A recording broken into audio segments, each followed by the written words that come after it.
നീയും നിന്റെ തലമുറയും ലോകത്തിൽ ഇല്ലാതിരിക്കത്തക്ക നിലയിൽ തകർത്ത് തരിപ്പണമാക്കുവാൻ ആഭിചാരത്തിൻ്റെയും മന്ത്രവാദത്തിൻ്റെയും കെട്ടുകളുമായി നിന്റെ പുറകെ നടക്കുന്ന പൈശാചിക ആധിപത്യങ്ങളെ ആത്മാവിൽ തിരിച്ചറിഞ്ഞുകൊണ്ട് പ്രാർത്ഥനാമുറി ചിലതിനെ അഴിച്ചു മാറ്റുവാൻ നീ തയ്യാറായാൽ ലോകത്തിൽ ഇതുവരെ കണ്ടിട്ടില്ലാത്ത നടന്നിട്ടില്ലാത്ത ചരിത്ര സംഭവങ്ങൾ നിന്റെ വീട്ടിൽ നടക്കും. നീ ചലിക്കത്തില്ലെന്ന് പറഞ്ഞവരുടെ മുൻപിൽ നീ ചലിക്കും.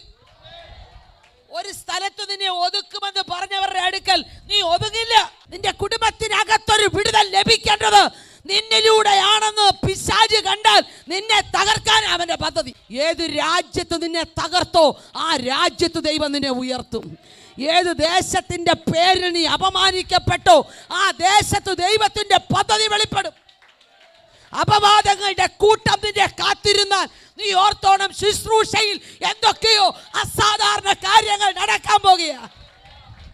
ഹല്ലേലൂയ. അത് കണ്ട് ചില അന്ധകാരത്തിന്റെ ശക്തികൾ നിന്നെ ഭയപ്പെടാൻ പോകുക. ദേശത്ത് വർഷങ്ങളായി നിൽക്കുന്ന ചിലവ് നിന്റെ കുടുംബത്തോടും നിന്റെ ആത്മീക ശുശ്രൂഷയോടും പോരാടുമ്പോൾ ഈ രാത്രി ദൈവാത്മാവ് പറയുന്നു, ശത്രു എത്ര ശക്തമായി അലറിയാലും അവന്റെ പദ്ധതികൾ ഒന്നും ഇനി നടക്കയില്ല. വിശ്വസിക്കാൻ പറ്റുമോ? പിശാച് അലറുന്ന സിംഹം എന്ന പോലെ ആരെ വിഴുങ്ങേണ്ടു തിരഞ്ഞു ചുറ്റി നടക്കുന്നു. ഞാൻ വിചാരിക്കും അവൻ സിംഹമാണ്. അല്ല, സിംഹം എന്ന പോലെയാ. അവൻ സിംഹമല്ല. എന്തുകൊണ്ട്? കാൽവറിയിൽ അവന്റെ പല്ല് തകർന്നതാ. ഇന്ന് രാത്രിയിൽ അവനെയാ ഇവിടെ ഉയർത്തുന്നത്. അവന്റെ പല്ല് തകർന്നതാ, അവന്റെ തല തകർന്നതാ. അവൻ നിന്നെ ഭയപ്പെടുത്താൻ അവന്റെ വാലിട്ടരക്കുമ്പോൾ നീ ഭയപ്പെടണ്ട.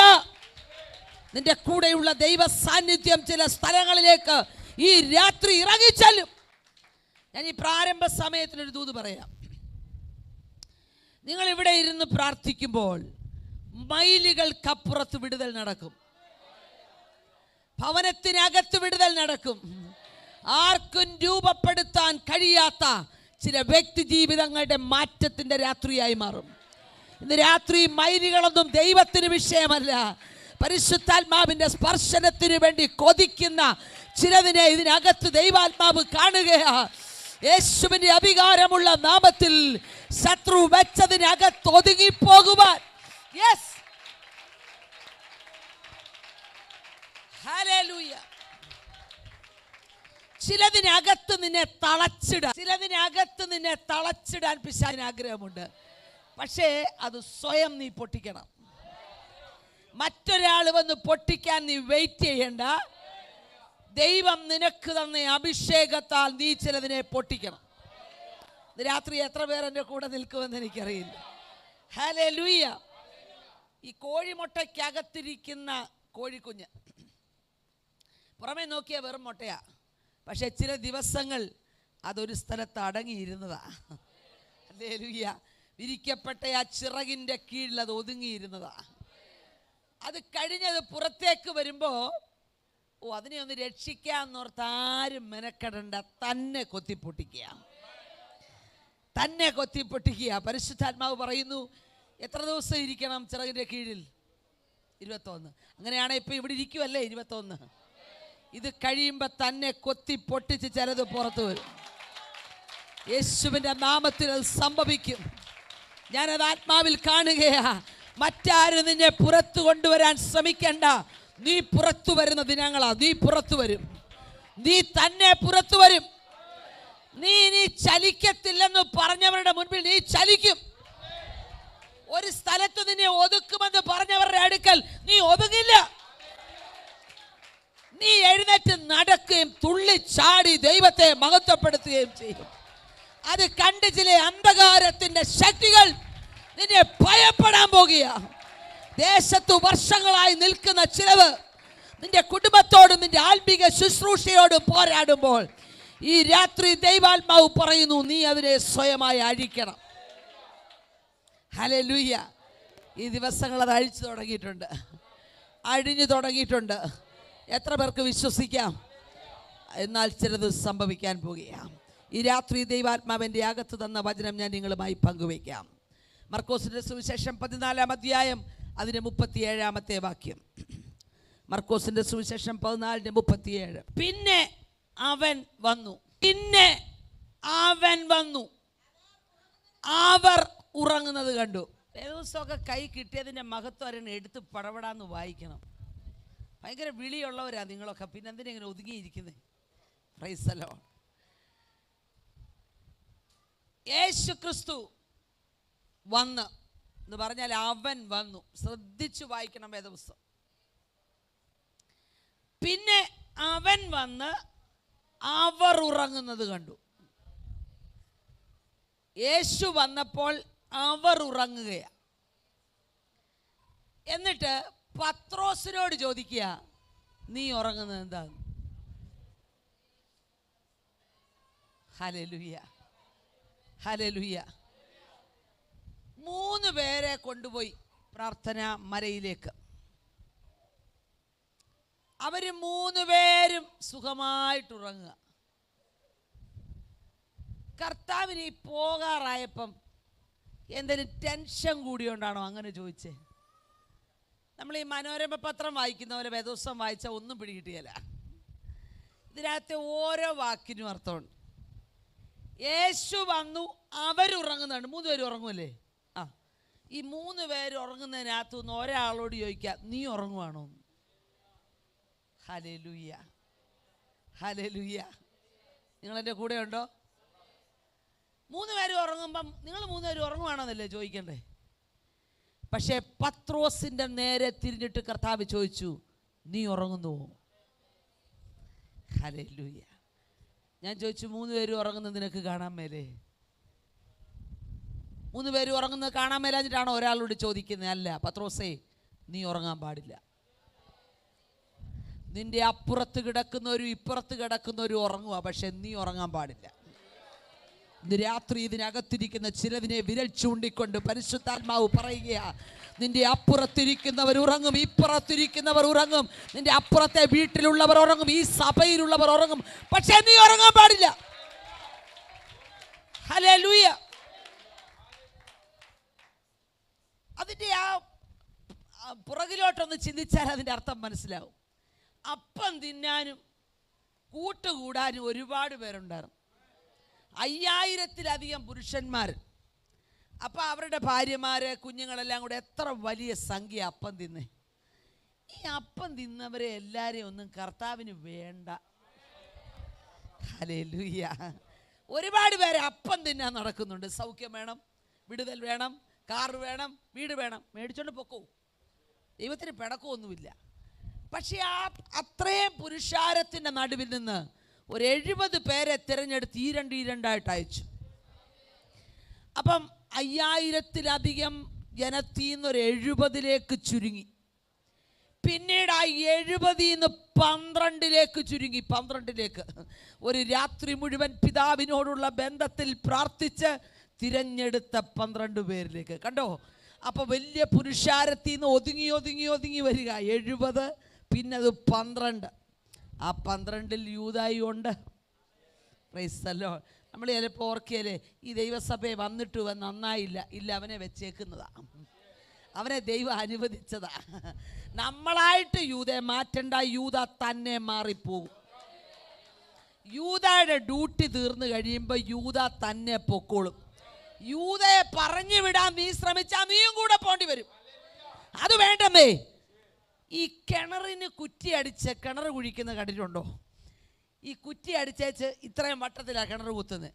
ഈ നല്ല പണിക്കാരും കുറ്റി പറിക്കാൻ ധൃതി പിടിക്കുകയില്ല. അവർക്കറിയാം കിണറിൻ്റെ വട്ടം ചുറ്റി കിളച്ച് വരുമ്പോൾ തന്നെ കുറ്റി പൊക്കോളും. ഈ ചിലർ കുറ്റി പറിക്കാൻ നടക്കുക. ഞാൻ ആ കുറ്റി പറിച്ചില്ലേ, ആര് പറിക്കും? നീ പറിക്കണ്ട, നീ ദൈവത്തിന് വിട്ടോട്, തന്നെ പറഞ്ഞു പൊക്കോളും. ചിലത് ദൈവസഭയെന്ന് പറഞ്ഞു മാറും. എന്നാൽ ആ കൂട്ടത്തിൽ പോകാതിരിക്കാൻ സൂക്ഷിച്ചോണം. ചിലത് പോകുന്ന കൂട്ടത്തിൽ ഞാനും പോരുന്നെന്ന് പറയാതിരിക്കാൻ സൂക്ഷിച്ചോണം. പരിശുദ്ധാത്മാവ് പറയുന്നു, നിന്നെ ഈ കാലഘട്ടത്തിൽ പ്രത്യേക ഒരു ഉദ്ദേശത്തിന് വേണ്ടി വിളിച്ച് ദൈവസഭയ്ക്കകത്ത് നട്ടത് നിനക്ക് പറഞ്ഞു പോകാൻ പറ്റില്ല. അങ്ങനെയാണ് ഇടയ്ക്കിടയ്ക്ക് പറഞ്ഞു പോകണമെന്ന് തോന്നുമെങ്കിൽ അതിൻ്റെ ആത്മാവ് വേറെയാ. ഞാൻ അവിടെ ചെന്നിട്ട് എനിക്ക് ഗുണമൊന്നും കിട്ടില്ല, ഞാൻ പോകുന്നില്ല. നീ വരാതിരിക്കുക നല്ലത്. Price the Lord. ഞാൻ 36 വർഷം കഴിഞ്ഞു വിശ്വാസത്തിൽ വന്നിട്ട് ഇന്നും മറുപടി കിട്ടാത്ത പ്രാർത്ഥനാ വിഷയങ്ങൾ എനിക്കുണ്ട്. അതുകൊണ്ട് എനിക്ക് വിട്ടേച്ച് പോകണമെന്ന് ഒരിക്കൽ പോലും തോന്നിയില്ല.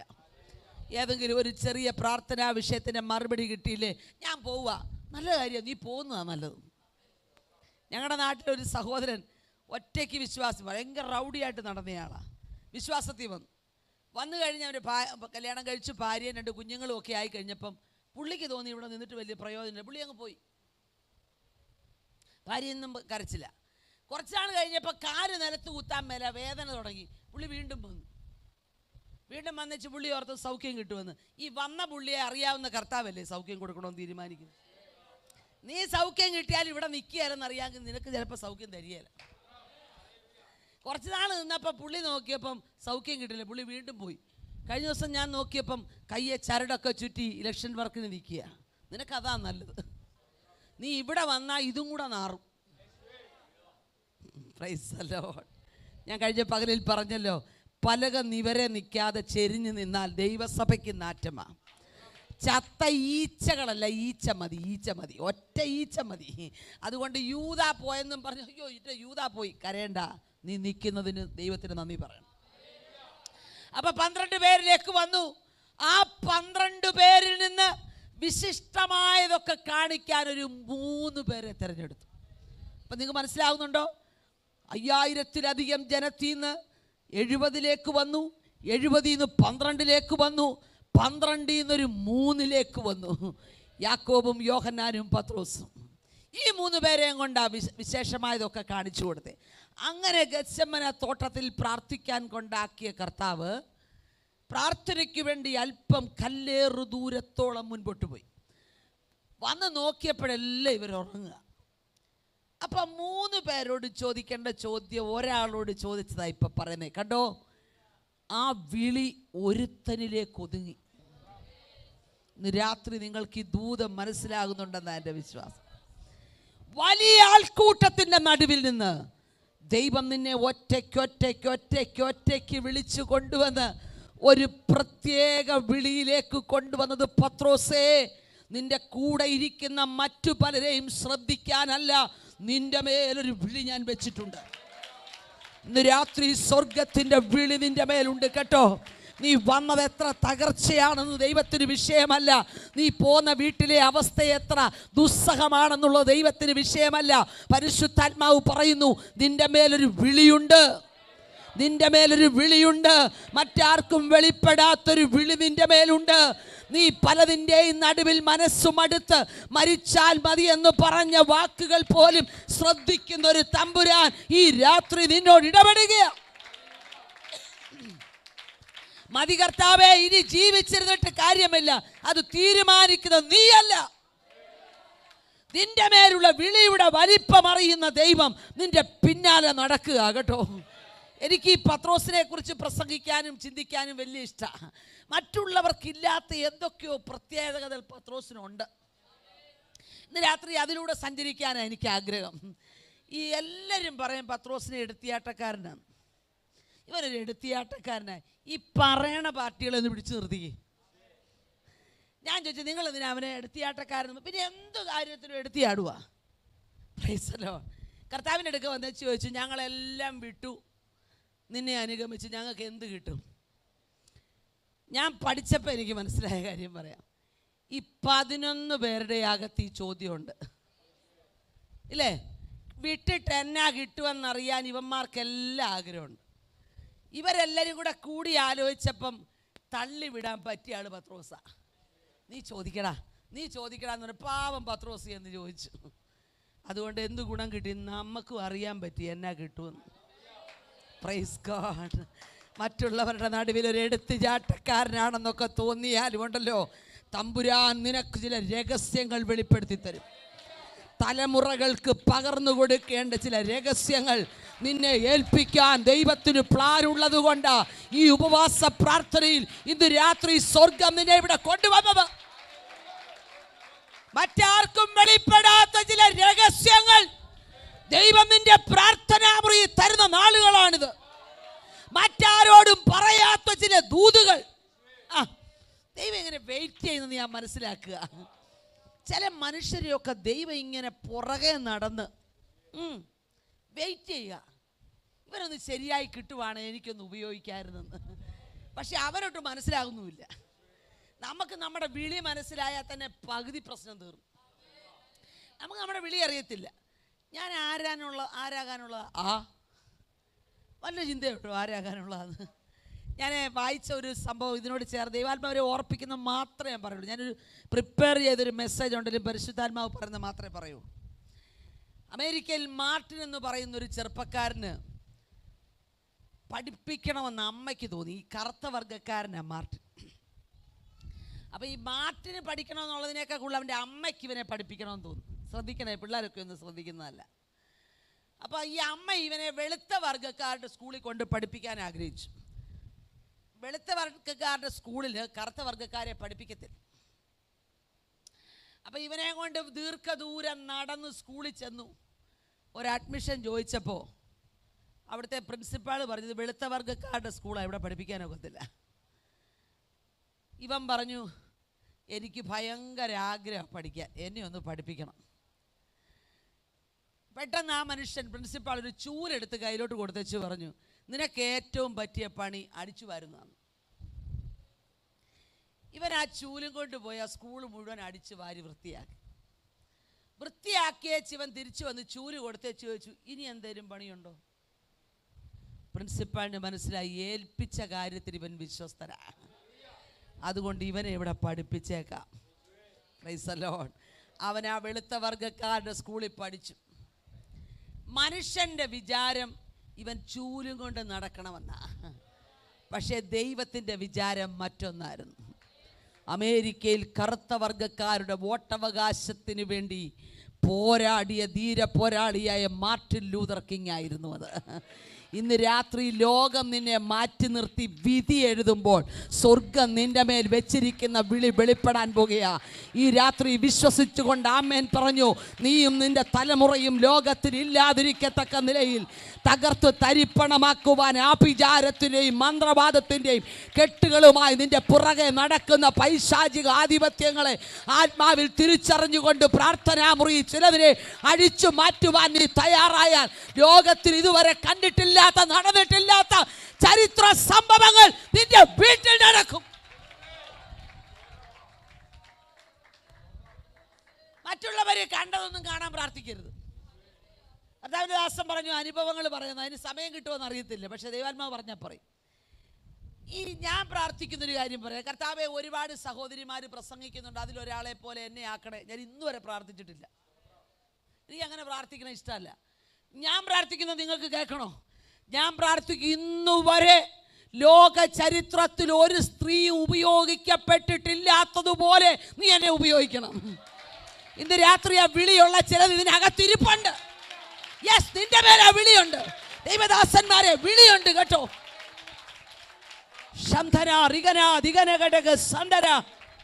മറ്റുള്ളവർ ചെയ്തതുപോലെ കണ്ട് ചെയ്യാനല്ല നിന്നെ വിളിച്ചത്. മറ്റൊരാളിന്റെ വിളി അല്ല നിന്റെ വിളി. പത്രോസേ, നിന്റെ വിളി സ്പെഷ്യലാണ്. നിന്റെ വിളി സ്പെഷ്യൽ ആയതുകൊണ്ട് നിനക്കെല്ലാരെയും പോലെ ഉറങ്ങാൻ പറ്റിയല്ല, നിനക്കെല്ലാരെയും പോലെ നടക്കാൻ പറ്റിയല്ല, നിനക്കെല്ലാരും ഇടപെടുന്ന കാര്യങ്ങൾ ഇടപെടാൻ പറ്റിയല്ല, നിനക്കെല്ലാരും പോകുന്ന സ്ഥലത്ത് പോകാൻ പറ്റില്ല, എല്ലാരും കുടിക്കുന്നത് കുടിക്കാൻ പറ്റില്ല, എല്ലാരും കഴിക്കുന്നത് കഴിക്കാൻ പറ്റില്ല. കാരണം നിന്റെ പേരുള്ള ദൗത്യം വിലയേറിയതാ, അത് സ്പെഷ്യലാ, അത് വ്യത്യസ്തമാ. ദൈവത്തിന് നിന്റെ മേലുള്ള വിളി സ്പെഷ്യലാന്ന് എങ്ങനെ അറിയാം? പ്രാർത്ഥനാ മുറിയിൽ അറിയാം. നീ ഒറ്റയ്ക്ക് ദൈവവുമായിട്ട് സംസാരിക്കുമ്പോൾ ദൈവം എന്താ പറയുന്നത്? അതിനകത്താ കാര്യം. മനുഷ്യർ പറയുന്നതെല്ലാം വിടണം. മനുഷ്യർ നിന്നെ നന്നാക്കാൻ പറയുകയല്ല, പക്ഷേ നിന്നെ നിർമ്മിച്ച ദൈവത്തിനറിയാം നീ ആരാവണമെന്ന്. നമുക്കൊരു അസുഖമൊക്കെ വരുമ്പോഴത്തേക്കിന് നമ്മളങ്ങ് വല്ലാതെ തകർന്ന് തരിപ്പണാകുക. എനിക്കറിയില്ല എന്താ ദൈവാത്മാവ് ഇങ്ങനെ കയറ്റി വിടുന്നതെന്ന്. എനിക്കൊരു കൂട്ടു സഹോദരിയുണ്ട്, വളരെ പ്രാർത്ഥിക്കുന്നൊരു അനുഗ്രഹിക്കപ്പെട്ട സഹോദരിയാണ്. പുള്ളിക്കാരി ഒരു ദിവസം എന്നെ വിളിച്ചു പറഞ്ഞു, ദേവദാസി, എനിക്ക് എൻ്റെ ഹാർട്ടിലേക്കുള്ള വാൽവ് 4 ബ്ലോക്കാണ്, അതുകൊണ്ട് എനിക്ക് വേണ്ടി ഒന്ന് പ്രാർത്ഥിക്കണം. നമുക്ക് ഈ പ്രാർത്ഥിക്കാൻ കേട്ടോ എന്ന് പറയാൻ വരെ ചിലവുണ്ടോ? സർജറി ചെയ്യണമെങ്കിൽ ചിലവുണ്ട്, ഞാൻ പ്രാർത്ഥിച്ചോളാം, ചുമ്മാ പറയണം. അടുത്ത് ചെല്ലുമ്പോൾ അറിയാം ഒരു പ്രാർത്ഥനയില്ല, ചുമ്മാ പറയണ. ഞാൻ പ്രാർത്ഥിച്ചോളാം. ഞങ്ങൾ സൗകര്യമാരെല്ലാം കൂടി നിന്ന് പ്രാർത്ഥിക്കാൻ തുടങ്ങി. ഒടുവിൽ ഈ പുള്ളിക്കാരിക്ക് നിൽക്കാൻ മേല, ഒടുവിൽ ശ്രീത്രായിൽ പോയി അഡ്മിറ്റായി. അവിടെ ചെന്ന് സർജറിക്ക് വേണ്ടിയുള്ള എല്ലാ കാര്യങ്ങളും റെഡിയാക്കിയാ ചെല്ലുന്നത്. പാവപ്പെട്ട സ്ത്രീയാണ്, വേറും പാവപ്പെട്ട സ്ത്രീ. പുള്ളിക്കാരി എന്ന് വെച്ചാൽ സർജറിക്ക് കയറുന്നതിന് മുമ്പ് എന്നെ വിളിച്ചു, അഡ്മിറ്റ് ആയപ്പോൾ വിളിച്ചു, കയറാൻ നേരത്ത് വിളിച്ചു. ഞാൻ പറഞ്ഞു നിങ്ങൾ ധൈര്യമായിട്ട് പോകും, നിങ്ങൾക്ക് സൗഖ്യം ദൈവം തരും, അതല്ലേ പറയാൻ പറ്റുള്ളൂ. പുള്ളിക്കാരിയെ കയറ്റി കഴിഞ്ഞപ്പോൾ ഒരു കസിൻ എന്നെ വിളിച്ചിട്ട് പറഞ്ഞു, ആൻറ്റിയെ കയറ്റിയിട്ടുണ്ട്, പ്രാർത്ഥിക്കണേ. പിന്നെ പ്രാർത്ഥിക്കാം. ഞാൻ ദൈവത്തോട് പറഞ്ഞു, കർത്താവേ, ഈ മാരുതിയുടെ സ്പെയർ പാർട്സിന് കംപ്ലയിൻറ്റ് വന്നാൽ മാരുതിയുടെ വർക്ക്ഷോപ്പിൽ ചെന്നാൽ കിട്ടും ഇല്ലേ? നീ ഇന്നോവയുടെ കേട് വന്നാൽ മെഡിക്കൽ സ്റ്റോറിൽ പോകണ്ട, ഇന്നോവയുടെ കമ്പനി ചെന്നാൽ കിട്ടും, കിട്ടാത്ത ഒന്നുമില്ല. അങ്ങനെയാണ് മനുഷ്യൻ്റെ സ്പെയർ പാർട്സ് കംപ്ലയിൻറ്റ് വന്നാലോ അതേത് വർക്ക്ഷോപ്പിലാണ് കിട്ടുന്നത്? കൊട്ടാരക്കര ടൗണിൽ കിട്ടുമോ? അല്ലേ ലൂയ്യ. ഞാൻ പറഞ്ഞു, നിർമ്മിച്ച വർക്ക്ഷോപ്പിലേക്ക് അങ്ങ് വിടുക. അവിടെ അമ്മയുടെ ഉദരത്തിൽ അവളെ നിർമ്മിച്ച വർക്ക്ഷോപ്പിലേക്ക് വിടുക. തമ്പുരാൻ ഏറ്റെടുത്തേ പറ്റുള്ളൂ പറഞ്ഞു. ഇന്ന് രാത്രി ചിലതത് പറയാൻ നോക്കിയിരിക്കുക ദൈവം. യെസ്, നിർമ്മിച്ച വർക്ക്ഷോപ്പിൽ ചിലത് മാറ്റിവെക്കാൻ പോവാ.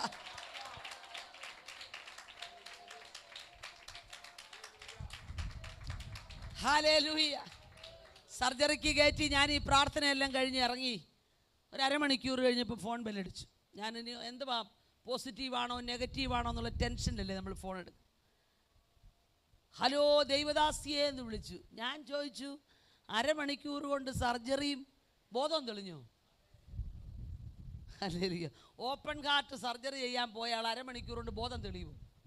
എനിക്കത്ഭുതം. ഞാൻ ചോദിച്ചു, എന്ത് പറ്റി, നിങ്ങളെ ഇറക്കി വിട്ടോ? ദൈവം ഒരു അത്ഭുതം ചെയ്തു ദൈവദാസിയെ എന്ന് പറഞ്ഞു. ഞാൻ ചോദിച്ചു, എന്ത് പറ്റി? എന്നെ അവരുടെ ഡ്രസ്സൊക്കെ ഇട്ട സ്ട്രെച്ചറെ കയറ്റി തള്ളി ഇങ്ങനെ കൊണ്ടുപോകുമ്പോൾ ഡോക്ടേഴ്സ് തമ്മിൽ പറഞ്ഞു, നമുക്ക് ഒന്നുകൂടെ ഒന്ന് സ്കാൻ ചെയ്താലോ. കണ്ടോ, നിങ്ങൾ സ്വതന്ത്രം പറയുകയല്ല. ഒന്നുകൂടെ ഒന്ന് സ്കാൻ ചെയ്താലോ എന്ന് ചോദിച്ചിട്ട് അവരങ്ങ് സ്കാൻ ചെയ്യാൻ കൊണ്ടുപോയി. സ്കാൻ ചെയ്ത് നോക്കിയേച്ച് വിളിച്ചേച്ച് ചോദിച്ചു, നിങ്ങളോടാരാ സർജറി ചെയ്യണമെന്ന് പറഞ്ഞ്? നിങ്ങൾക്ക് ഒരു കംപ്ലൈൻറ്റും ഇല്ല, മര്യാദയ്ക്ക് വീട്ടിൽ പോയിക്കോളാൻ പറഞ്ഞു. ഹല്ലേലൂയ. എത്ര സമയം വേണം തമ്പുരാൻ ഒരു സർജറിക്ക്? ഇന്ന് രാത്രി രക്തം പുറത്തു വരാത്ത ചില ശസ്ത്രക്രിയകൾ ഇതിനകത്ത് നടക്കുമെന്ന് പരിശുദ്ധാത്മാവ് പറയുന്നു. ഈ പ്രാർത്ഥനയിൽ ചിലതിൻ്റെ മേലുള്ള രോഗബന്ധനങ്ങൾ അഴിഞ്ഞു മാറും. വർഷങ്ങളായി കെട്ടുകെട്ടിയ ചില കെട്ടുകൾ അഴിഞ്ഞു മാറുമെന്ന്.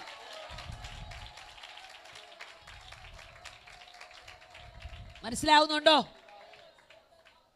ദൈവത്തിന് മാറ്റിവെക്കാൻ പറ്റാത്ത ഒരു സർജറി ഇല്ല. തമ്പുരാൻ വിചാരിച്ചാൽ മതിയെന്ന് ഇതങ്ങ് അഴിഞ്ഞു പോട്ടേന്ന്. ദൈവം ഒന്ന് തൊട്ടാ പോരെ, വാൽവൊക്കെ ശരിയായി വരികയല്ലേ. തിരിച്ചു വന്നേച്ചി ദൈവദാസി എന്നെ വിളിച്ചു. എനിക്ക് അതാ സന്തോഷമായത്. അത് പറയുമ്പോൾ നമുക്ക് ഇഷ്ടപ്പെടില്ല. ഇത്ര നേരം കൈ കൊട്ടിയതിനും കൊട്ടാൻ സാധ്യത കുറവാണ്. വീട്ടിൽ വന്നേച്ച് എന്നോട് പറഞ്ഞു, ഞാനൊരു കൺവെൻഷൻ നടത്താൻ പോവാ.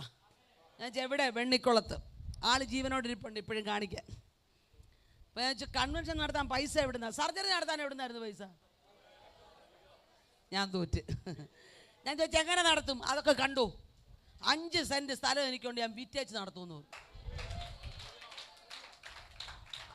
50 സെൻറ്റ് ഉള്ളവർ അനങ്ങിയിട്ടില്ല ഇവിടെ, കൈ തൊട്ടിട്ടില്ല, കൈ അടിക്കാൻ പോയിട്ട് ഇങ്ങനെ പോലും വന്നിട്ടില്ല. കാരണം 50 സെൻറ്റ് വിൽക്കേണ്ടി വന്നു. വിൽക്കണ്ട 5 സെൻറ്റ് വിറ്റേച്ച് ചെയ്യുമെന്ന് പറഞ്ഞു. ഞാൻ പറഞ്ഞു, സഹോദരി അതത്ര ഒന്നും എന്നോട് പറയണ്ടെന്ന് പറഞ്ഞു. 5 ദിവസത്തെ കൺവെൻഷൻ വെച്ചു. ഒരു ദിവസം ഞാനും പോയി പ്രസംഗിച്ചു. വസ്തു ഒന്നും വിൽക്കേണ്ടി വന്നതുമില്ല, നീ തമ്പുരാനല്ലേ കരുണ കാണിക്കുന്നേ. ഞാൻ പറയാൻ വന്നത് പറയാം. 17 പേര് ആ യോഗങ്ങളിൽ രക്ഷിക്കപ്പെട്ടു. ഹല്ലേലൂയ. ദൈവം നിന്റെ ജീവിതത്തിൽ ചിലത് മാറ്റിക്കളഞ്ഞത് മറ്റു ചിലത് ഈ പെട്ടകത്തിൽ കയറാനാ. തമ്പുരാൻ ഇന്ന് രാത്രി പറയും, നിന്റെ വിളി സ്പെഷ്യലാ, നിന്റെ വിളി വ്യത്യസ്തമാ. മറ്റാരും കാണാത്തൊരു വിളി നിന്റെ മേലുണ്ട്. നീ അത് ഏറ്റെടുക്കാൻ തയ്യാറായാൽ മതി. നിന്നെ ചിലതിനകത്തു കൊണ്ടിട്ട് തകർത്ത് തരിപ്പണമാക്കി നിന്നെ ഇല്ലായ്മ ചെയ്യാൻ പിശാച് ശ്രമിക്കുക. മനസ്സിലാകുന്നുണ്ടോ? ചിലതിനകത്തിട്ട് വട്ടം കറക്കി ചുഴിക്കകത്തകപ്പെട്ട് കറങ്ങുന്നത് പോലെ നിന്നെ കറക്കാൻ പിശാച് അനുവാദം ചോദിക്കുമ്പോൾ ഈ രാത്രി യേശുവിൻ്റെ നാമത്തിൽ നീ പുറത്തു വരാൻ പരിശുദ്ധാത്മാവ് വിളിക്കുക. നിന്റെ പേരുള്ള വിളി വ്യത്യസ്തമാ. നിന്നെ കൊണ്ട് ചിലതിനെ തകർക്കാനുണ്ട്. ചില രാജ്യങ്ങളുടെ മേലൊരു അഭിഷേകം വെളിപ്പെടുത്താൻ ദൈവത്തിന് നിന്നെ ആവശ്യമുണ്ട്. രാത്രി വിളിയെ കുറിച്ചുള്ളൊരു തിരിച്ചറിവുണ്ടാകണം. ഞാൻ ശുശ്രൂഷയ്ക്ക് ഇറങ്ങിയ ആദ്യ കാലഘട്ടത്തിൽ, ഞാൻ 16 വർഷമായി ശുശ്രൂഷയ്ക്ക് ഇറങ്ങിയിട്ട്. ശുശ്രൂഷയ്ക്ക് ഇറങ്ങിയ ആദ്യ കാലഘട്ടത്തിൽ ആൾക്കാരെന്നോട് ചോദിക്കും, സ്ത്രീകൾക്ക് പ്രസംഗിക്കാമോ? നിങ്ങളോട് ചോദിക്കാത്ത നിങ്ങൾ പ്രസംഗിക്കാത്തതുകൊണ്ടാണ്. ഞാൻ പറഞ്ഞു എനിക്കറിയത്തില്ല. ശീലാദാസിനോട് പ്രസംഗിക്കാൻ ദൈവം പറഞ്ഞു. സ്ത്രീകൾക്ക് പ്രസംഗിക്കാമോ? പിന്നെ നമ്മുടെ ഇടയിലുള്ളൊരു ഗുണം എന്നാന്ന് ചോദിച്ചു കഴിഞ്ഞാൽ, ഒരു വാക്യം അറിയാത്തവർക്ക് ഒരു വാക്യം അറിയാം. വേദപുസ്തകത്തിലെ ഒരു വാക്യം അറിയാത്തവരോട് ചോദിച്ചാലും സ്ത്രീകൾ സഭായോഗങ്ങളിൽ മിണ്ടരുത്. ആ വാക്യത്തിൻ്റെ റെഫറൻസ് അടക്കം പറയാൻ അറിയാവുന്നവർ ഇവിടെ ഇരിപ്പുണ്ട്. സ്തോത്രം ചെയ്യുന്നു. ആ ഒരു വാക്യം അവർക്ക് ഏത് ഉറക്കത്തിൽ വിളിച്ചാലും അറിയാം. കാരണം സ്ത്രീ മിണ്ടരുത്. ഞാൻ ചോദിക്കട്ടെ, ബിലിയാമിനോട് സംസാരിച്ച കഴുതയാണായിരുന്നോ പെണ്ണായിരുന്നു? ഹല്ലേലൂയ. അറിയാൻ മേലെ മിണ്ടിട്ട് കാര്യമുണ്ടോ? നമ്മൾ ഈ കാണുന്നൊന്നും അല്ലെന്നേ തമ്പുരാൻ്റെ വഴി. സഹോദരിമാരോട് ഇന്ന് രാത്രി ഒരു സഹോദരി എന്ന നിലയിൽ ഞാൻ പറയാം, നീ പ്രാർത്ഥനാ മുറിയിലൊരു ദൗത്യം ഏറ്റെടുത്താൽ മനുഷ്യരെ ഭയപ്പെടരുത്. ലോകത്തിലാരുടെ മുമ്പിൽ മുട്ടുകുത്തരുത്. തല കുനിച്ചു കൊടുക്കരുത്. ഇറങ്ങിത്തിരിക്കാൻ ഇത് തൻ്റെ കയ്യിൽ തന്നെങ്കിൽ ഇതിനേക്കാൾ വലിയൊരു ആയുധം ലോകത്തിലില്ല. റൈനാഡ് ബോങ്ക എടുക്ക ചെന്നേച്ച് കുറച്ച് സ്ത്രീ വിരോധികൾ ചോദിച്ചു, സ്ത്രീകൾക്ക് ശുശ്രൂഷ ചെയ്യാവൂ? പുള്ളി എന്ത് പറയുമെന്ന് അറിയാനായിട്ടാ ചെന്നേ. പുള്ളി പറഞ്ഞു, സ്ത്രീകൾക്ക് ശുശ്രൂഷ ചെയ്യാൻ പറ്റുമോ? എനിക്കറിയത്തില്ല. ഞാനൊരു കാര്യം നിങ്ങളോട് ചോദിക്കാമെന്ന് പറഞ്ഞു. അദ്ദേഹം പറഞ്ഞു, കിണറിനകത്തൊരു മനുഷ്യൻ വീണ് മുങ്ങിച്ചാകാൻ പോവാ, കയ്യും കാലും ഇട്ടടിക്കുക. രക്ഷപ്പെടാൻ ഒരു മാർഗവും ഇല്ല. അങ്ങനെ ഇരിക്കുമ്പോൾ മേളിലോട്ട് നോക്കുമ്പോൾ ഒരു കയറിറങ്ങി വരുന്നു. ഓ, കയറെ പിടിച്ച് രക്ഷപ്പെട്ട് കിണറിൻ്റെ പുറത്ത് വന്നപ്പോഴേ അറിഞ്ഞ ഒരു സ്ത്രീ അതിട്ടേന്ന്. സ്ത്രീ ഇട്ട കയറെ ഞാൻ പിടിക്കരുത്, ഞാൻ തിരിച്ചു ചാടുവെന്ന് പറയൂ. Hallelujah, hallelujah. എനിക്ക് രക്ഷപ്പെടണമെന്നുണ്ടായിരുന്നു, പക്ഷേ സ്ത്രീയല്ലേ ഇട്ടത്, ഞാൻ പോവാ പറയുമോ? ഇല്ല. മരണസമയത്ത് ആര് കയറിട്ടാലും പിടിക്കും. ഒരു കുടുംബം നാശത്തിലേക്ക് പോകുമ്പോൾ കയറിട്ട് കൊടുക്കാൻ ദൈവം നിന്നെ വിളിച്ചെങ്കിൽ, നിന്നെ ആ ശുശ്രൂഷ ഏൽപ്പിച്ചിട്ടുണ്ടെന്നല്ലേ അതിൻ്റെ അർത്ഥം. നീ മുഖാന്തരം ചില കുടുംബങ്ങൾ തീക്കകത്തുനിന്ന് വിടുവിക്കപ്പെടണം, ആത്മഹത്യയിൽ നിന്ന് വിടുവിക്കപ്പെടണം. ആ കുടുംബ കലഹങ്ങൾക്കകത്തകപ്പെട്ട് കൂട്ട ആത്മഹത്യ ചെയ്യാനിരിക്കുന്ന കുടുംബങ്ങളെ വിടുവിക്കാൻ സഹോദരി നിന്റെ വാക്കിനകത്ത് ദൈവം പ്രവർത്തിക്കും. ജനം കരങ്ങളെ അടിച്ച് ദൈവത്തെ സ്തുതിക്കട്ടെ.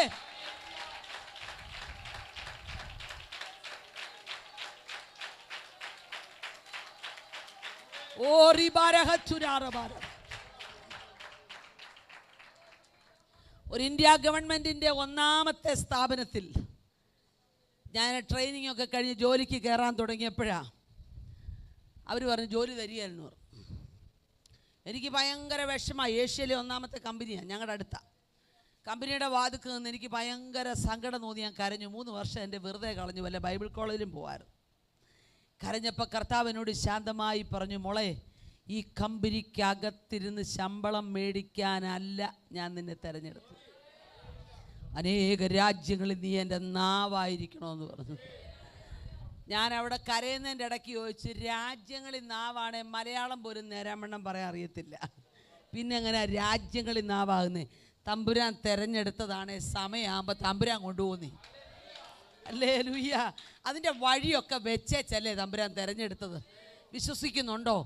സ്ത്രീയാണെങ്കിലും പുരുഷനാണെങ്കിലും ദൈവത്തിൻ്റെ പദ്ധതിക്കകത്ത്, വിളിക്കകത്ത് നീ ഉൾപ്പെട്ടെങ്കിൽ നാളെ എന്തെന്നുള്ള ചോദ്യം നിനക്ക് വേണ്ട. നിനക്ക് വേണ്ടി ചില വൻ പർവ്വതങ്ങളെ തകർത്ത് പെരുവഴികളാക്കി നിന്നെ മുൻപോട്ട് നയിക്കാനുള്ള ഒരു ദൈവകൃപ നിന്റെ മേൽ പകരുവാൻ ഈ രാത്രി ദൈവത്തിന് പദ്ധതിയുണ്ട്. ഹല്ലേലൂയ. അതുകൊണ്ട് എല്ലാവരും പോണ പോലെ, എല്ലാവരും പ്രാർത്ഥിക്കുന്ന പോലെ ഞാൻ പ്രാർത്ഥിക്കുക, എല്ലാവരും പ്രസംഗിക്കുന്ന അത് വേണ്ട. നീ വ്യത്യസ്തമായ ഒരു അഭിഷേകത്തിന് വേണ്ടി പ്രാർത്ഥിക്കാമോ? വ്യത്യസ്തമായി ചിലത് ചെയ്യാൻ സഹോദരന്മാരെ പ്രാർത്ഥിക്കാമോ? എനിക്ക് ഒത്തിരി ഇഷ്ടമുള്ളൊരു വണ്ടിയുണ്ട്. എല്ലാ വണ്ടിയും ടാറിട്ട റോഡിൽ കൂടെ പോണേ, അല്ലേ? എല്ലാ വണ്ടിയും ടാറിട്ട റോഡിൽ കൂടെ പോണേ. പക്ഷേ എനിക്കിഷ്ടമുള്ളൊരു വണ്ടി JCB-യാണ്. പിള്ളേരാരും പ്രതികരിച്ചില്ലല്ലോ. ഞങ്ങളുടെ അവിടെ JCB എന്നെങ്ങാനും പറയാമെങ്കിൽ പിള്ളേർ പിന്നെ നിലത്തല്ല, കേട്ടില്ല. JCB ഞാൻ ചോദിച്ചു, നിനക്കെന്നെ ഇത്ര പ്രത്യേകത? എല്ലാവരും മര്യാദയ്ക്ക് ടാറിട്ട വഴി കൂടെ പോകുമ്പോൾ നീ തന്നെ ഇങ്ങനെ പോണേ. JCB എന്നോട് പറഞ്ഞു എല്ലാവരും വെട്ടിയ വഴി കൂടെ പോവുക, ഞാൻ വെട്ടാത്ത വഴി കൂടെ പോണേ. ഞാൻ വെട്ടി പോവാ, വഴി വെട്ടിയാ പോകുന്നത്. എന്തിനാണെന്നറിയാമോ? നാളെ ചിലർ എൻ്റെ പുറകെ വരാനുണ്ട്. ഇന്ന് രാത്രി വിശ്വസിച്ചോണ്ട് പറ, ഞാൻ പോയ വഴിയിലൂടെ ചിലർ ദൈവത്തിൻ്റെ അടുക്കൽ എത്താനുണ്ട്. ഇന്ന് രാത്രി ദൈവം അതിനു വേണ്ടിയാ നിന്നെ തെരഞ്ഞെടുത്തത് കേട്ടോ. നീ പോകുന്ന വഴി കണ്ടു നോക്കി നിൽക്കുന്ന ചിലരുണ്ട്. അവരുടെ അഭിഷേകമുണ്ടല്ലോ, അവരുടെ മേൽ ചലിക്കുന്ന ദൈവകൃപയുണ്ടല്ലോ, അതെനിക്ക് വേണമെന്ന് പറയുന്ന ചിലർ ഈ കാലഘട്ടത്തിൽ ഉണ്ട്. അങ്ങനെ ഒരു അഭിഷേകമുണ്ടോ? അങ്ങനെ പ്രത്യേക വിളിയുണ്ടോ? ഉണ്ടോ? അങ്ങനെ പ്രതീക്ഷിക്കുന്നുണ്ടോ? അങ്ങനെ മറ്റുള്ളവർക്കില്ലാത്ത എന്തോ ഒന്ന് എന്നിൽ വെച്ചിട്ടുണ്ടെന്നൊരു ചിന്തയകത്തുണ്ടോ? ഉണ്ടെങ്കിൽ അത് സംഭവിക്കാൻ പോവാ. നീ വെറുതെ വില മുടക്കാൻ ഇറങ്ങിയതല്ല കേട്ടോ. നിന്റെ പിറകിൽ ചില കണ്ണുനീര് കിടപ്പുണ്ട്. നിന്നെ ഈ തലമുറയിൽ ദൈവം ഒരു വ്യത്യസ്ത ശുശ്രൂഷയ്ക്കായി മാറ്റാൻ കാരണം നിന്റെ പിറകിൽ ഒഴുക്കിയ കണ്ണുനീരാ. നീ തകർന്നു പോകേണ്ട സ്ഥാനത്ത് നിന്നെ ഇല്ലായ്മ ചെയ്യുവാൻ പിശാച് പിടിച്ച് കെട്ടി ഒതുക്കി അവൻ്റെ പൂണിയിലെ ഒരു ആയുധമാക്കാൻ ശ്രമിച്ച സമയത്ത് ഒരു കണ്ണുനീർ നിന്റെ പിറകിൽ കിടന്ന് അത് നിലവിളിച്ചുകൊണ്ടിരിക്കുക. അതിൻ്റെ മറുപടിയായി ദൈവം നിന്നെ ഈ കാലഘട്ടത്തിൽ ചില ദൂരദേശങ്ങളിൽ മറ്റാരും പോകാൻ ഇഷ്ടപ്പെടാത്ത ചില ദ്വീപുകളിൽ ദൈവം നിന്നെ അയക്കും. രാത്രി പരിശുദ്ധാത്മാവിനോട് പറയുന്നു, ചില ദ്വീപുകൾക്കകത്ത് ശുശ്രൂഷയ്ക്ക് വേണ്ടി ദൈവം നിന്നെ അയക്കാനുള്ളതാ. നീ വിശ്വാസത്തോടെ ആമേൻ പറഞ്ഞു. നിന്റെ മേൽ പകരപ്പെടുന്ന അഭിഷേകത്തെ കണ്ട് അതിനെതിരെ നിൽക്കാൻ ചിലതിനെ പിശാച് എഴുന്നേൽപ്പിച്ച് നിർത്തിയിട്ടുണ്ട്. പക്ഷേ നീ ആത്മാവിൽ പ്രാപിച്ച ധൈര്യത്തോടെ അഭിഷേകത്തോടെ ചിലതിനെ നോക്കിയാൽ അത് വിട്ടുമാറുന്ന നീ കാണും.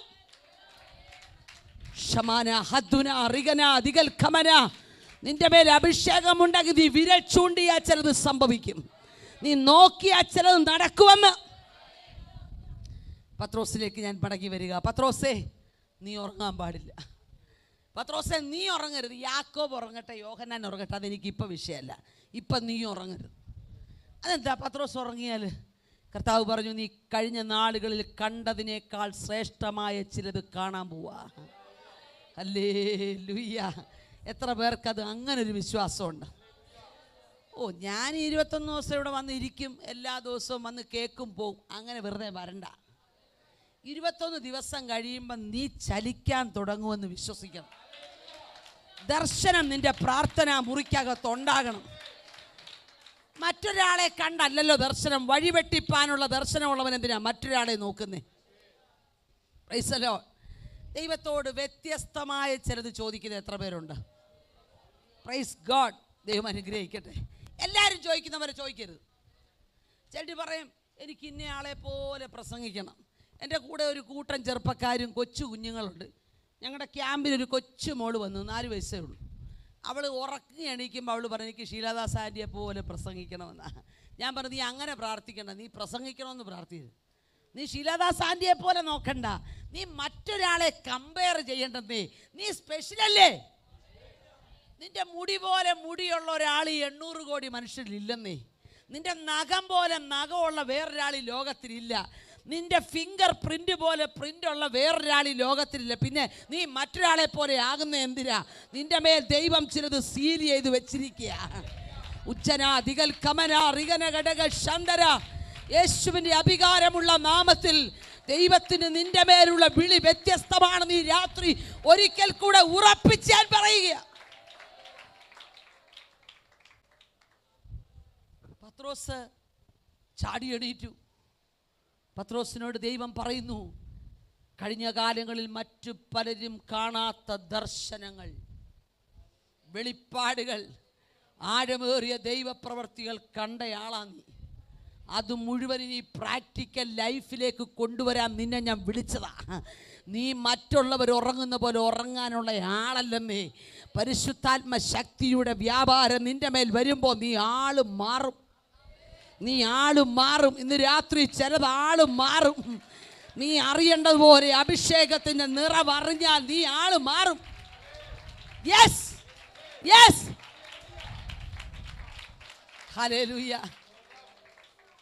പടകിനകത്ത് യാത്ര ചെയ്യുന്ന 11 ശിഷ്യന്മാർക്കും ഇല്ലാത്തൊരു വിഷമം, ഒരസുഖം പത്രോസിന്. എവിടെ ചെന്നാലും ധൃതിയാണെന്നാണ് നമുക്ക് തോന്നുന്നത്. പക്ഷേ ധൃതി എന്നല്ല അതിൻ്റെ പേര്, നിയോഗം എന്നാണ് അതിൻ്റെ പേര്. തമ്പുരാൻ ചില നിയോഗങ്ങൾ തന്നാൽ അടങ്ങിയിരിക്കാൻ പറ്റുമോ? ഹല്ലേലൂയ. നമ്മൾ ഇരിക്കുന്നിടമൊക്കെ പൊട്ടിച്ച് പുറത്തിറങ്ങേണ്ട സമയം കഴിഞ്ഞെന്നേ. ഈ നിയോഗമുള്ളവനെ അടങ്ങിയിരിക്കാൻ പറ്റിയല്ല. മനസ്സിലാകുന്നുണ്ടോ? നിയോഗമുള്ളവനെ ഒരു സ്ഥലത്ത് ഒതുക്കാനും പറ്റിയല്ല. ദൈവത്തിന് നിന്റെ മേലൊരു പദ്ധതി ഉണ്ടെങ്കിൽ ലോകത്തിലെ മുഴുവൻ മനുഷ്യരും നിനക്കെതിരെ കൂട്ടം കൂടിയാലും ദൈവം തൻ്റെ പദ്ധതി നിവർത്തിക്കുക തന്നെ ചെയ്യും. ഇന്ന് രാത്രി ഞാനത് അനുഭവത്തിൽ നിന്ന് വിശ്വസിച്ചോണ്ട് പറയുക. അത് വേണ്ടവർ സ്തോത്രം ചെയ്ത് ഏറ്റെടുത്തോ. ചിലതിനെ ഒതുക്കാനൊക്കെ പിശാച് ശ്രമിക്കും, അവൻ്റെ ഏജന്റുമാർ ശ്രമിക്കും.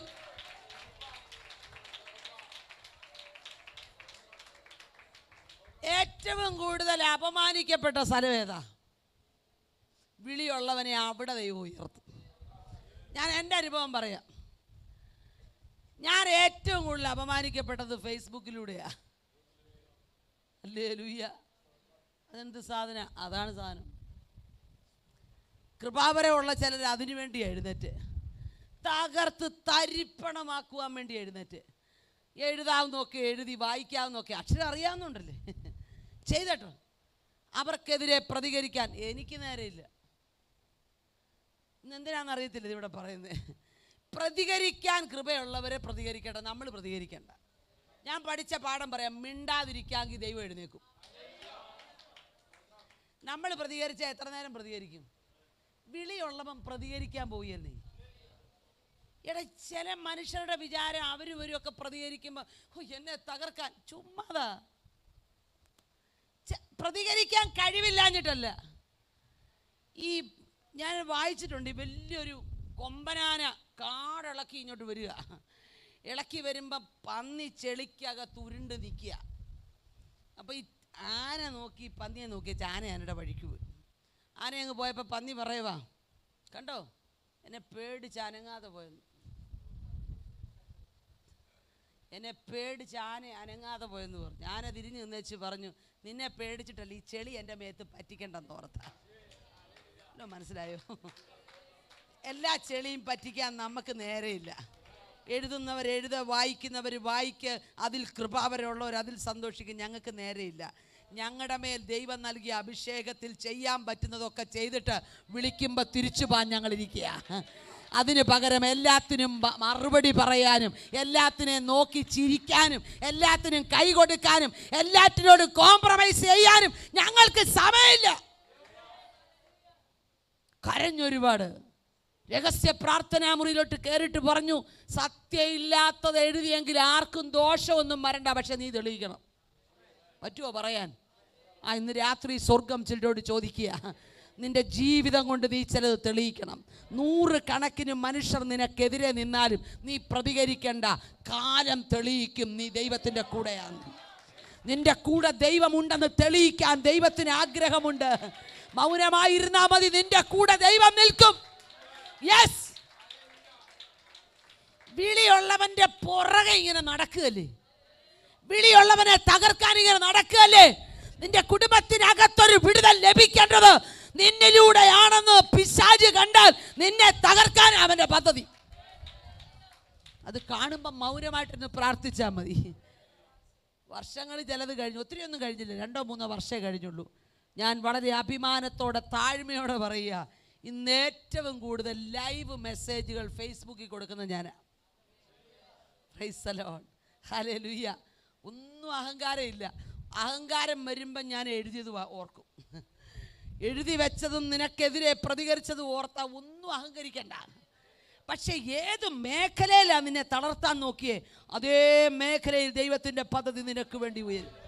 ഏത് രാജ്യത്ത് നിന്നെ തകർത്തോ ആ രാജ്യത്ത് ദൈവം നിന്നെ ഉയർത്തും.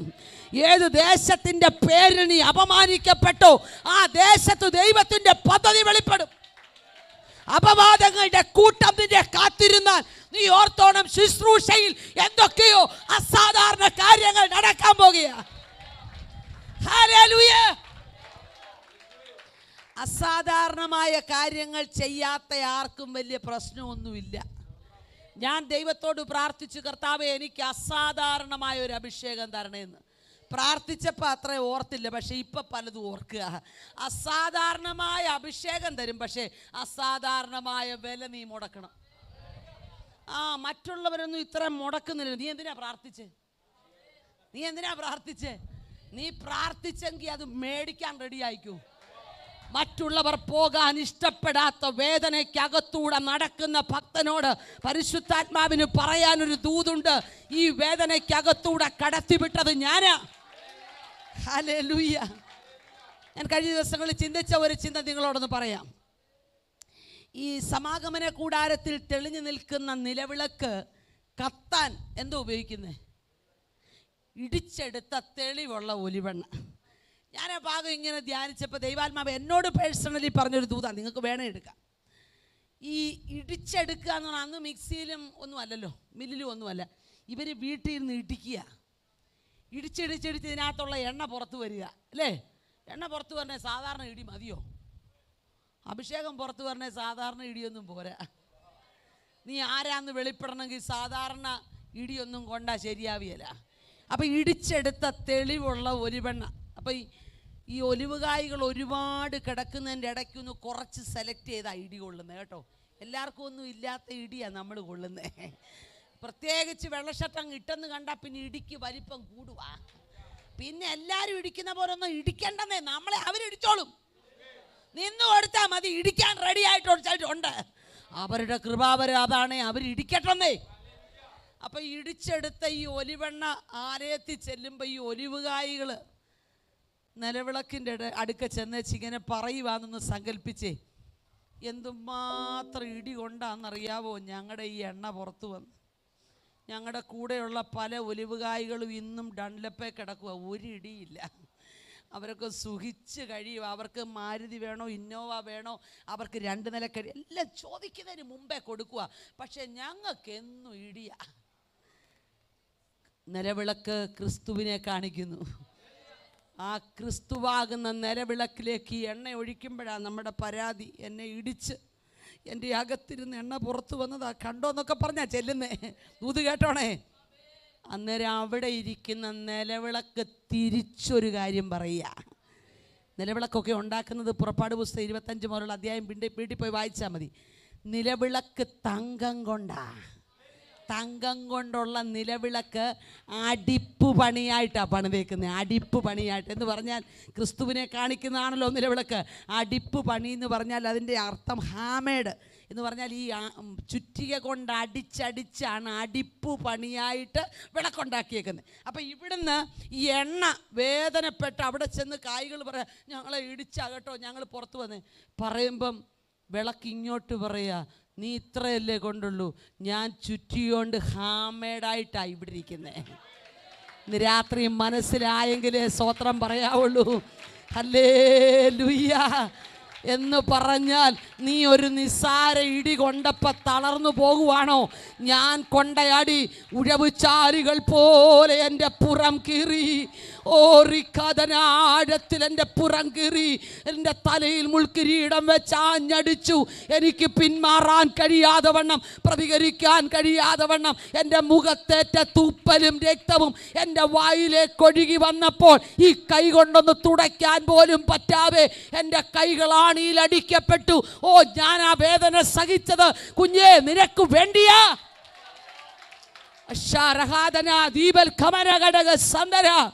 നീ നിന്റെ വേദനയും കൊണ്ട് ദൈവസന്നിധി ചെല്ലുമ്പോ കർത്താവ് പറയാ, ഞാൻ ഏറ്റ വേദനയ്ക്ക് മുൻപിൽ നീ ഏറ്റ വേദന എന്നാ?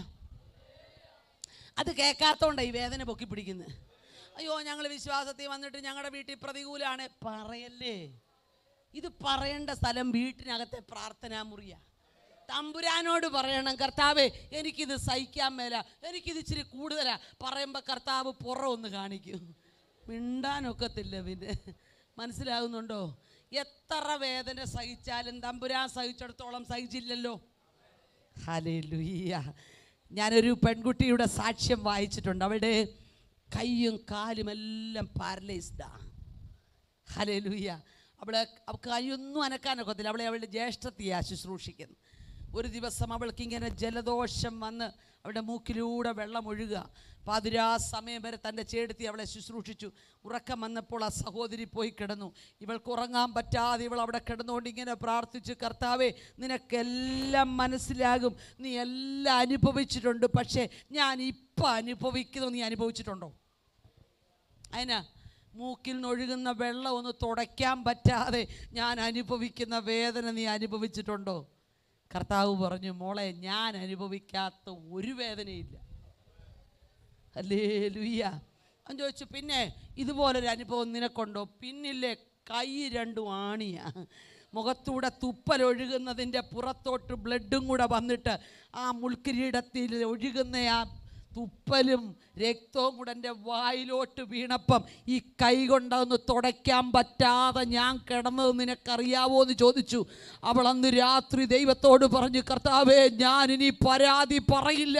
ഇന്ന് രാത്രി നിനക്ക് ലഭിച്ച വിളിയുടെ മുൻപിൽ നിന്നെ ദൈവം കടത്തിവിടുന്ന പാതകൾക്ക് നീ മിണ്ടാതെ ഇരുന്ന് സഹിച്ചാൽ മതി. അതിൻ്റെ ഒടുവിൽ നിന്നെ മഹത്വമാക്കാൻ ഒരു സാധാരണ വിളിയാണ് ഇത്രയൊന്നും അനുഭവിക്കേണ്ടെന്നേ. അസാധാരണ വിളിക്കാരെ ഇതൊക്കെ അനുഭവിക്കണ്ടേ? പത്രോസേ, നിനക്ക് ഉറങ്ങാൻ പറ്റിയല്ല. കാരണം നിന്റെ പോലെ വിളി ലഭിച്ചവരാരും ഇവിടെ ഇല്ലല്ലോ. ഉണ്ടോ? നിങ്ങൾ തന്നെ പറ, നിങ്ങളെപ്പോലെ വിളി ലഭിച്ചവരാരെങ്കിലും ഉണ്ടോ? ഞാനും എൻ്റെ ചെറുപ്പത്തിലൊക്കെ അടിച്ചു പൊളിച്ചൊക്കെ ജീവിച്ചയാളാ. എൻ്റെ പേരൻസ് രണ്ടും ഗൾഫിലാണ്. എനിക്കെന്തിൻ്റെ കുറവാ?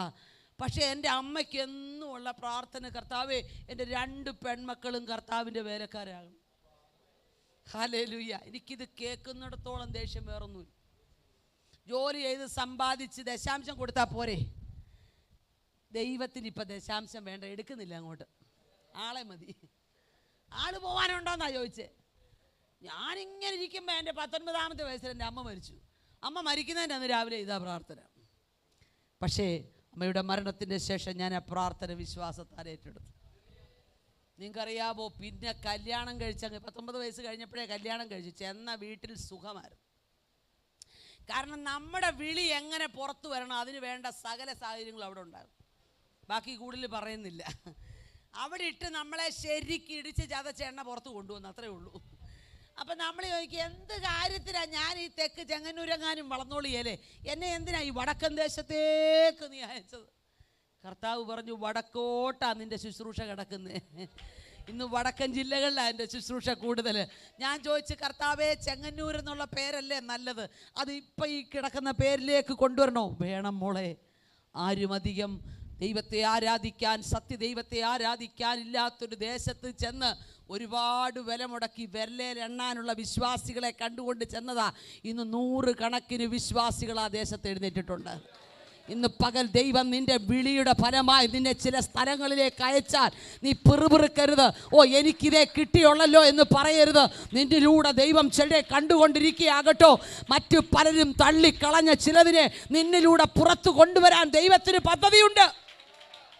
മറ്റു പലരും അവഗണിച്ചു പോയ ചില കറ്റക്കൂട്ടങ്ങളെയും കൊണ്ട് പോയി കതിർമണി മാറിക്കിടക്കുക. ആര് രക്ഷിക്കണം? നീ രക്ഷിക്കണം.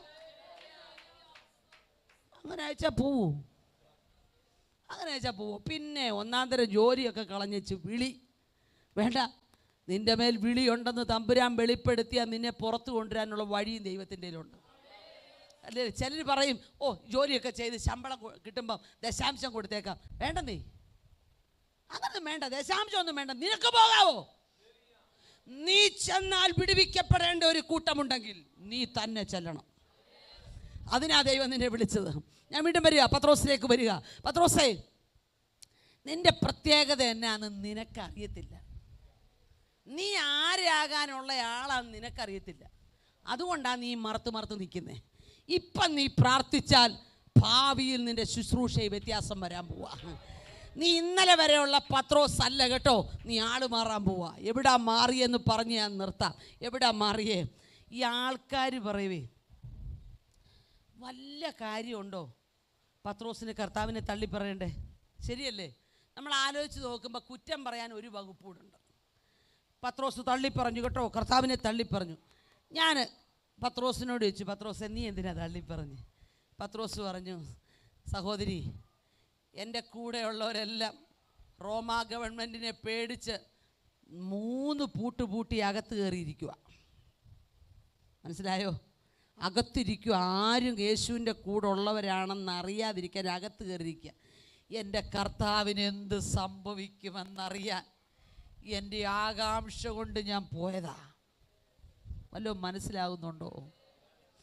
മറ്റു പലരും പെരയ്ക്കകത്ത് ഒതുങ്ങുമ്പോൾ നീ നിൻ്റെ ആത്മനാഥനോടുള്ള സ്നേഹം കൊണ്ടാ പുറത്തു വന്നതെങ്കിൽ അബദ്ധവശാൽ ഒരു വാക്ക് നിൻ്റെ വായിൽ നിന്ന് വന്നാലും അവൻ നിന്നെ തള്ളിക്കളകയില്ലെന്നല്ലേ അതിൻ്റെ അർത്ഥം?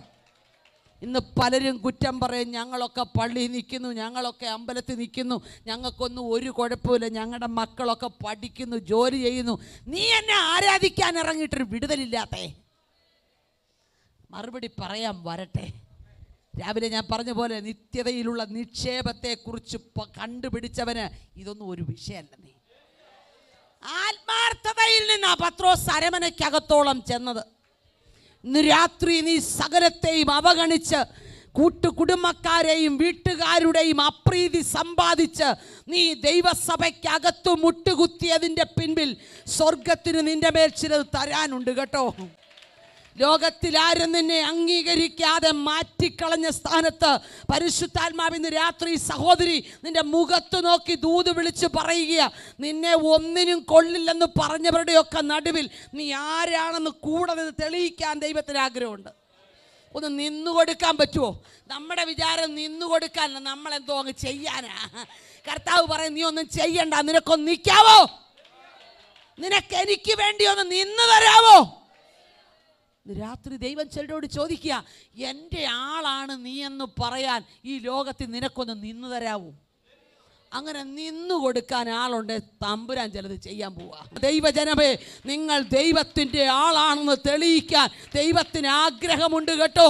നീ നിന്നു കൊടുക്കാമെങ്കിൽ പലരും ഇടറിപ്പോയതിൻ്റെ നടുവിലും നീ വിശ്വസ്തയോടെ നിൽക്കാൻ തയ്യാറായാൽ നിന്റെ കൂടെ ദൈവമുണ്ടെന്ന് തെളിയിക്കാൻ.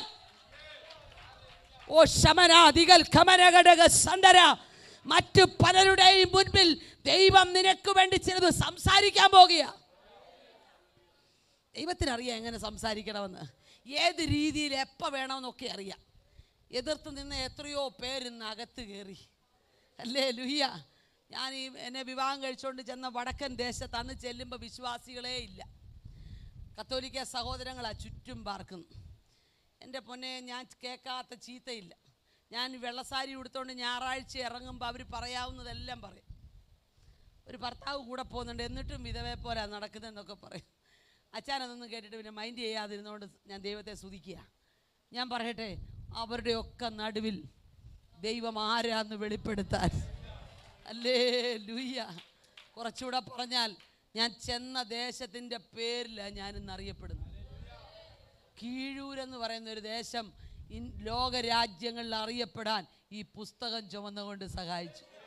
വേറെ കലക്ടർമാരും ഉന്നതന്മാരായ ഡോക്ടർമാരൊക്കെ ഞങ്ങളുടെ ദേശത്തുണ്ട്. പക്ഷേ ഈ പേര് പുറത്തു വന്നത് വേദപുസ്തകത്തിൻ്റെ അടിസ്ഥാനത്തിലാണ്.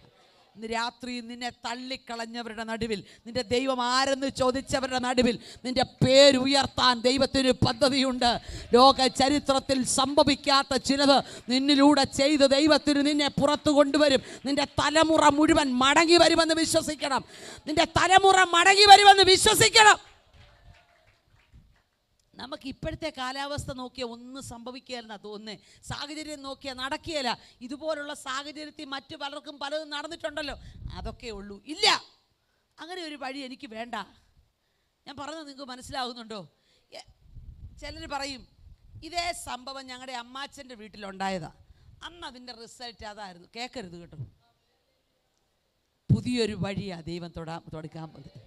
ദൈവം തുറക്കാൻ പോകുന്ന വഴി വ്യത്യസ്തമാണ്.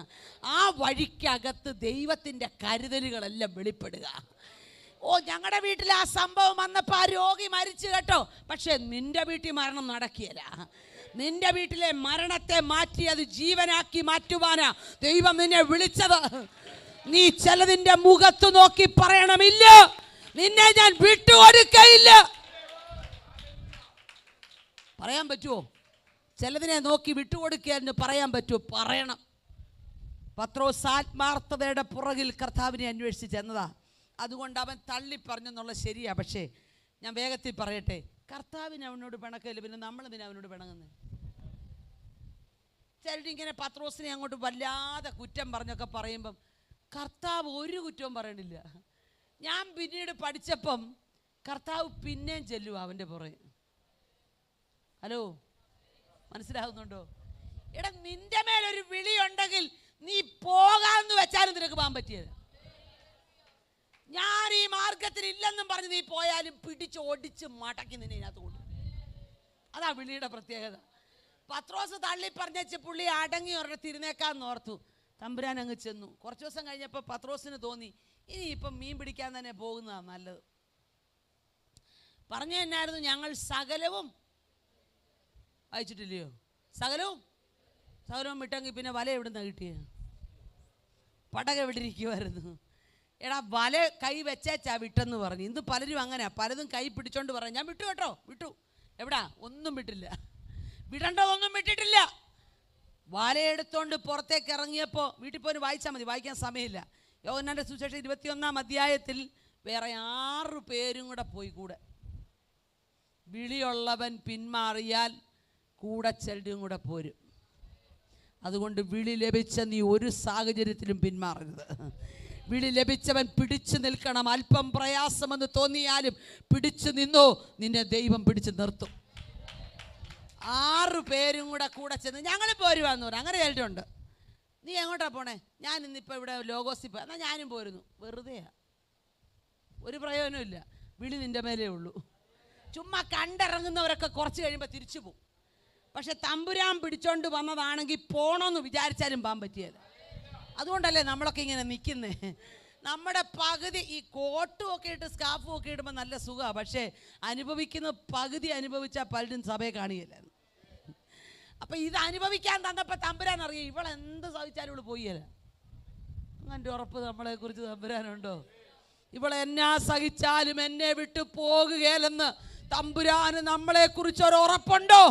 ഈ രാത്രി ദൈവം ചോദിക്കുന്നു, സകലതും പ്രതികൂലമായാലും ലോകം മുഴുവൻ നിനക്കെതിരെ വന്നാലും നീ എന്നെ വിട്ടു പോകയില്ലെന്ന് ദൈവത്തിന് ഉറപ്പുണ്ടോ? ഞാൻ ദൈവത്തോട് കൂടെ പറയാറുണ്ട്, കർത്താവേ, സകലതും നഷ്ടമായാലും ഈ ലോകത്തിലെ എല്ലാ സ്നേഹത്തെക്കാളും വലുത് അങ്ങയുടെ സ്നേഹമാണ്. അതന്ന് ഹൃദയത്തിൻ്റെ ആഴത്തിൽ നിന്ന് പറയുന്നവരോടാണ് ദൈവം ഇടപെടുന്നേ. എനിക്ക് എൻ്റെ ഭാര്യയും ഭർത്താവ് എൻ്റെ കുഞ്ഞുങ്ങൾ ഞാനിതെല്ലാം കഴിയാതെ മതിയെന്നേ. ഇതെല്ലാം ഈ കല്ലറ വരെയല്ലേ ഉള്ളൂ. അവരെ സ്നേഹിക്കേണ്ടെന്നോ തഴയണമെന്നോ അല്ല ഞാൻ പറഞ്ഞത്. നിൻ്റെ മുൻഗണന ദൈവത്തിനായിരിക്കണം. നിൻ്റെ മുൻഗണന ദൈവത്തിനായിരിക്കണം. ഇപ്പം അച്ഛൻ പറയും, എൻ്റെ കുഞ്ഞെ നിന്നെ വിട്ടേച്ച് ഞാൻ മരിച്ചാലും പോവില്ല. ചുമ്മാതാ. സമയം വരുമ്പോൾ അച്ഛനും പോവും. അമ്മാമ്മ പറയും ചുമ്മാതാ, സമയം വരട്ടെ. പക്ഷെ തമ്പുരാൻ പറയും ഞാൻ നിന്നെ വിട്ടേച്ച് മാറിയല്ല. ആ ശബ്ദം കേട്ടാൽ പോരെ? ഇന്ന് രാത്രി ഞാൻ ആത്മാർത്ഥമായി ചോദിക്കുക, തമ്പുരാൻ അങ്ങനെ പറഞ്ഞത് കേട്ടിട്ടുള്ളവരത് കൈ ഉയർത്താവോ? നിന്റെ പ്രാർത്ഥനാ മുറി മറ്റാരും കേൾക്കാതെ ലോകം മുഴുവൻ നിന്നെ തള്ളിക്കളഞ്ഞാലും ഞാൻ നിന്റെ കൂടെ ഉണ്ടെന്ന് പറഞ്ഞ ദൈവത്തിൻ്റെ ശബ്ദം കേൾക്കാൻ ഭാഗ്യം ലഭിച്ചവർക്കായി ഞാൻ ദൈവത്തെ സ്തുതിക്കുന്നു. സകല ബന്ധങ്ങളെക്കാളും വലുതാ സ്വർഗത്തിലെ ബന്ധം. മടങ്ങി വരിക, വേഗത്തിൽ വരിക. അപ്പം ഈ 6 പേര് കൂടെ പോയവർ ചെന്ന് നിൽക്കുക. കയറിയിട്ട് ഇത്ര നേരമായിട്ടൊരു ചെറിയ മത്തി പോലും വല കയറിയില്ല. തമ്പുരാൻ്റെ അടുക്കേന്ന് പിന്മാറിപ്പോയാൽ നീ നിൻ്റെ കഴിവ് മുഴുവൻ പ്രയോഗിച്ചു. ഗലീലാക്കടലിൻ്റെ മീനുള്ള സ്ഥലം അറിയാത്ത ആളാണോ പത്രോസ്? പക്ഷെ തമ്പുരാനെ വിട്ട് പിന്മാറിയാൽ നിൻ്റെ വലയിൽ ഒന്നും കയറിയല്ല. ദൈവം പറഞ്ഞ വഴി വിട്ട് നീ സഞ്ചരിച്ചാൽ, നീ പിന്മാറിയാൽ ജയമാണെന്നൊക്കെ നിനക്ക് തോന്നും, പക്ഷേ വലിയ പരാജയമാണ്. ഇന്ന് രാത്രി മടങ്ങി വരുവാൻ പരിശുദ്ധാത്മാവ് ചിട്ടയോട് പറയുക. ഈ 7 പേര് പോയിട്ട് ഭക്ഷണമൊക്കെ കൊടുത്ത് ഇവരെ തൃപ്തിപ്പെടുത്തി കഴിഞ്ഞാൽ അധ്യായം വീട്ടിൽ പോരുന്ന് വായിക്കണം. 6 പേരെ മാറ്റി നിർത്തിയേച്ച് ഈ പുള്ളിയെ മാത്രം മാറ്റി നിർത്തിയേച്ച് കർത്താവ് ചോദിക്കുക, ഇതിനേക്കാൾ അധികമൊക്കെ എന്നെ സ്നേഹിക്കാൻ നീ റെഡിയാണോ? അപ്പം ഞാൻ ഓർത്തപ്പോൾ ഇത് ആദ്യം കുറച്ച് നാൾ മുമ്പ് ചോദിച്ചതാ, നീ എന്തിനാ ഉറങ്ങുന്നതെന്ന്. ഇപ്പം ഇവിടെ വന്ന് ഒറ്റയ്ക്ക് മാറ്റി നിർത്തിയിരിക്കുക. ഞാൻ എൻ്റെ സന്ദേശത്തിൻ്റെ അവസാനത്തിലേക്ക് വരിക. എന്താ പത്രോസേ നിന്നെ തന്നെ മാറ്റി നിർത്തിയ ഒരു ചോദ്യം? ദൈവം പറയുന്ന മറുപടിയും കൂടെ പറഞ്ഞ് ഞാൻ നിർത്താൻ പോവുക. എന്താണെന്നറിയാവോ? നിന്നെ ഒറ്റയ്ക്ക് എനിക്ക് ചില സ്ഥലങ്ങളിൽ അയക്കണം. നിന്റെ കൂടെയുള്ളവരെ എതിർക്കും, പക്ഷേ നീ ഒറ്റയ്ക്ക് ചില സ്ഥലങ്ങളിൽ പോകേണ്ടതാ. ഇന്ന് രാത്രി പത്രോസുമാരെ ചിലരെ ദൈവാത്മാവ് ഇതിനകത്ത് കാണുക. മറ്റാരും പോകാൻ ഇഷ്ടപ്പെടാത്ത മേഖലകളിൽ ദൈവിക ജീവൻ വ്യാപരിക്കുന്ന നീ കടന്നു ചെന്നാൽ ചിലരുടെ അകത്ത് വർഷങ്ങളായി തളച്ചിട്ടിരിക്കുന്ന ഇരുട്ടിൽ നിന്ന് ജനത്തെ പുറപ്പെടുവിച്ചെടുക്കുവാൻ ദൈവത്തിന് നിന്നെ ആവശ്യമുണ്ട്. യേശുവിന്റെ അധികാരമുള്ള നാമത്തിൽ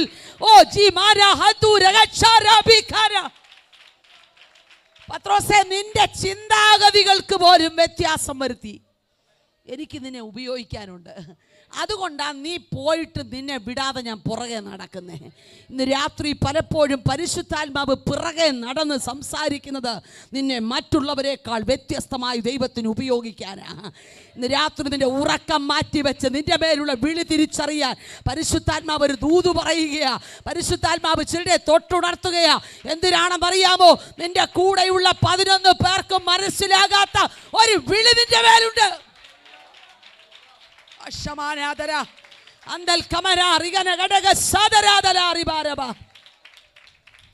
അതുകൂടെ പറഞ്ഞ് ഞാൻ നിർത്താം. എന്താ വിളി? അപ്പോസ്തല പ്രവൃത്തികളുടെ പുസ്തകം 2-ാം അധ്യായം വായിക്കണ്ട. 2-ാം അധ്യായത്തിൽ പത്രോസ് പറയുന്നു, പാപങ്ങളുടെ മോചനത്തിന് വേണ്ടി രക്ഷിക്കപ്പെടണം, അത് കഴിഞ്ഞ് സ്നാനപ്പെടണം, അത് കഴിഞ്ഞ് പരിശുദ്ധാത്മാവ് എന്ന ദാനം ലഭിക്കും. ആരാ അത് പറഞ്ഞത്? പത്രോസാ പറഞ്ഞേ. പത്രോസിൻ്റെ വായിലൂടെ വന്നേ. ആ 2-ാം അധ്യായം കഴിഞ്ഞ് 8 അധ്യായം മുൻപോട്ട് എന്ന് 10-ാം അധ്യായത്തിലേക്ക് പത്രോസിനെ കൊണ്ടുചെല്ലുക. പ്രാർത്ഥിക്കാൻ വെൺമാടത്തിൽ കയറിയവനോട് ഒറ്റയ്ക്ക് പോകാൻ പറഞ്ഞു. ഇന്ന് രാത്രി ദൈവം ചിലരെ ഒറ്റയ്ക്കാണ് വിളിക്കുന്നത്. മറ്റു പലരും എതിർക്കുന്ന ചില മേഖലകൾ നീ ഒറ്റയ്ക്ക് നിൽക്കേണ്ടി വരും. പക്ഷേ ദൈവിക ദൗത്യമാണ് ചെയ്യുന്നതെങ്കിൽ മടിക്കണ്ട കേട്ടോ. ദൗത്യം തന്ന ദൈവമാണ് നിന്നെ വിളിച്ചതെങ്കിൽ മടിക്കണ്ട. ദൈവത്തിന് അതിനകത്ത് ഉത്തരവാദിത്വമുണ്ടെന്ന് തെളിയിക്കാൻ പോവല്ലേ യേശുവിന്റെ നാമത്തിൽ. 2-ാം അധ്യായത്തിൽ പറഞ്ഞു, വേഗത്തിൽ പറയട്ടെ. 2-ാം അധ്യായത്തിൽ പറഞ്ഞു പാപങ്ങളുടെ മോചനം, സ്നാനം, പരിശുദ്ധാത്മാവ്. ഇതാണ് യഹൂദന്മാരോട് 2-ാം അധ്യായത്തിൽ പറഞ്ഞു. 10-ാം അധ്യായത്തിൽ ജാതികളുടെ ഒരു കൂട്ടം കാത്തിരിക്കുക. ഒരപ്പോസ്തലനും പോവില്ല. കാരണം യഹൂദൻ ജാതിയുടെ വീട്ടിൽ കാല് കുത്തിയെന്നറിഞ്ഞ അത് ഭയങ്കര പ്രശ്നമാണ്. അപ്പോഴാ ഒന്നാന്തര യഹൂദനായ പത്രോസിനോട് ഒറ്റയ്ക്ക് എന്നുവെച്ച് പോരാൻ പറഞ്ഞു. ഒറ്റയ്ക്ക് പൊക്കോളാൻ പറഞ്ഞു. ടെലിഫോൺ ഇല്ലാഞ്ഞതിന് ഞാൻ സ്തോത്രം ചെയ്യുക.